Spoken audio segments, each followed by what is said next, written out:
Hello students and welcome to online tutor. Online tutor में आपका स्वागत है और यदि आप मेरे चैनल में पहली बार आए हैं तो इसे सब्सक्राइब करना ना भूलें।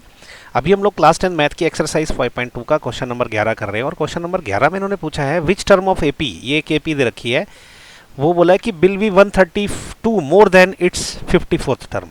तो हम सबसे पहले निकालेंगे 54th टर्म। ओके, तो देखिए सबसे पहले क्या ना, जो ए एन का जो फॉर्मूला है वो क्या होता है, ये होता है A plus N minus 1 into D. तो सबसे पहले हमें ए और डी पता होने चाहिए।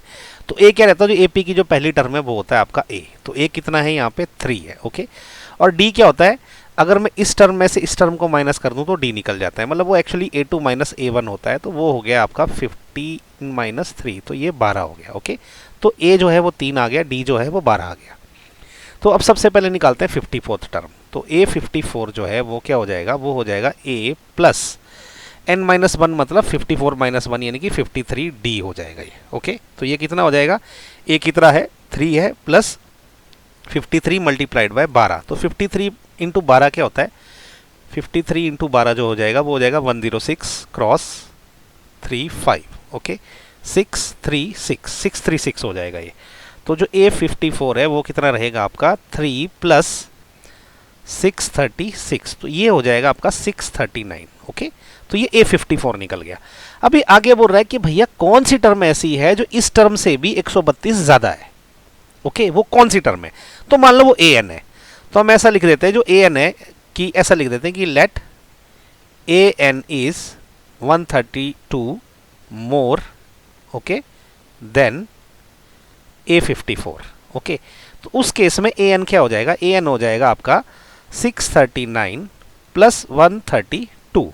तो यहीं पे 639 में 132 हम ऐड कर देते हैं। ओके, तो ये कितना हो जाएगा, 9 और 2 11, 6 3 और 3 6 और 1 7 और 6 1 7। ओके, तो ये हो जाएगा 771। ओके, लेकिन ए एन का फॉर्मूले के हिसाब से क्या हो जाएगा, ये A N this will be equal to A plus N minus 1 into D. A और डी की वैल्यू हमको पता है, ए एन की वैल्यू हमने अभी 771 निकाली है। तो 771 जो है ये किसके बराबर हो जाएगा, 3 plus N minus 1 into 12। Okay, अब हम यहाँ से एन जब निकलेगा तो वो हमारा आंसर होगा, क्योंकि वो टर्म रहेगी जो कि 54 टर्म से 132 ज़्यादा रहेगी। ओके, तो अभी देखो 771 this is equal to 3 plus 12n minus 12, क्योंकि जब मैंने 12 को अंदर गुणा किया तो 12n हो गया और माइनस 1 से 12 को गुणा किया तो वो माइनस 12 हो गया। ओके, तो आगे इधर कर लेते हैं। तो ये हो जाएगा, देखिए 771 दिस इज इक्वल टू 12 और 3, ये माइनस का है ये प्लस का है, तो ये माइनस का 9 बड़ा हो जाएगा। ओके, ये हो जाएगा प्लस 12n।